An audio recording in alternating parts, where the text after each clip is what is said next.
Rice feeds literally half the planet. But the way we've been growing it for centuries, well, it's kind of facing a crisis. Today, we're going to dig into a potential solution that's, believe it or not, both ancient and totally revolutionary. It's called direct-seeded rice.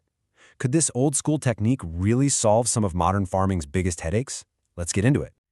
So, here's how we're going to break it all down. First up, we'll look at the big challenges pushing for a change. Then, we'll get into what direct-seeded rice actually is. After that, we'll explore its massive potential, but we're also going to get real about the major hurdles. And finally, we'll walk through what it actually takes to make it work. All right, so first things first, why are we even talking about changing things up? Well, to get that, you really have to understand the immense pressure that traditional rice farming is under right now. That classic image you have in your head of those beautiful flooded rice paddies, it's becoming a huge problem. I mean, water tables are dropping to critical levels. There just aren't enough workers to do the back-breaking work during peak season, and the ones that are available cost more and more. On top of all that, the soil itself is getting tired, and those flooded fields, they release a ton of methane, which is a really potent greenhouse gas. It's basically a perfect storm, and it's forcing everyone to look for a better way. So what's the alternative that people are buzzing about? It's a method called direct-seeded rice, or DSR for short. And what's so wild about it is that while it feels like this brand new innovation, it's actually an ancient technique that's being brought back for the modern age. So, what is DSR exactly? Well, it's a total shift in how things are done. Instead of all that painstaking work of growing tiny seedlings in a nursery and then replanting them by hand into a flooded field, with DSR you just sow the seeds directly into the field where they're going to grow. Simple as that. Let's really put these two methods side by side. On one hand, you've got traditional transplanting, the nursery, the flooded fields, tons of manual labor. With DSR, you get to skip the whole nursery step. The field is prepped dry, and the seeds are usually put in by a machine. But here's the real kicker. That first big watering, it's often delayed for weeks. It's just a completely different ballgame from start to finish. Okay, so we've seen what it is, but why is everyone getting so excited about it? Well, it's because the potential upsides here they're huge.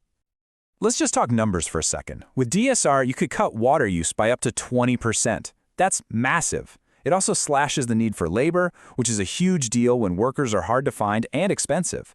And on top of that, the crop is ready for harvest about a week earlier. That's a game changer for farmers who need to get their next crop in the ground. And the good news doesn't stop there. By not flooding the fields constantly, you basically eliminate all that methane pollution. The soil structure actually gets better over time, too. And for the farmers themselves, this can all add up to a potential yield bump of 20, even 25%. It just makes farming way more profitable, especially in places where every drop of water counts. But okay, let's hit pause for a second. Like with any big change, it's not a magic bullet. DSR isn't just a simple switch you flip. It's a whole new system, and it comes with its own unique and pretty significant set of challenges that farmers have to figure out. And the number one challenge, the big boss you have to defeat, is summed up in one word: weeds. You see, in a traditional paddy, all that standing water acts like a natural weed killer. It just drowns them out. But without it, weeds can absolutely take over a DSR field, fighting the race for water, sunlight, and nutrients. Managing them becomes the single most important job. And the weed problem is just the tip of the iceberg. There are some serious upfront costs. You need almost double the amount of seed, for starters. And the land has to be perfectly laser leveled for it to work. The soil chemistry changes too, which can create new nutrient headaches. Plus, the whole thing is riskier. You're relying more on herbicides, which can create superweeds, and you're in a race against time to get those seeds growing before the monsoon rains show up. Okay, so with all those serious hurdles, how in the world do you actually make DSR work? Well, it's not about just crossing your fingers and hoping for the best. It's about following a very clear, very methodical process that's built specifically for this system. Success really comes down to getting these 5 steps absolutely right. It all starts with super careful land prep. That laser leveling is not optional.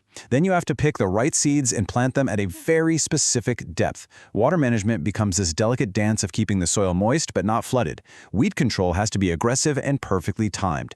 And finally, you have to adjust your fertilizer and pest strategies for these new conditions. This is a system that demands a whole new level of knowledge and precision. So all this brings us back to the big question. Direct-seeded rice. It offers this incredibly compelling fix for the water and labor shortages that are hammering rice farmers. It can be more profitable, and it's definitely better for the climate by cutting methane. but you're essentially trading old problems for new ones, especially that massive challenge with weeds and the need for more precision. So is that trade-off worth it? Is DSR really the future, or is it just one more tool in the toolbox? Honestly, the answer is probably going to be different for every single farmer and every single field.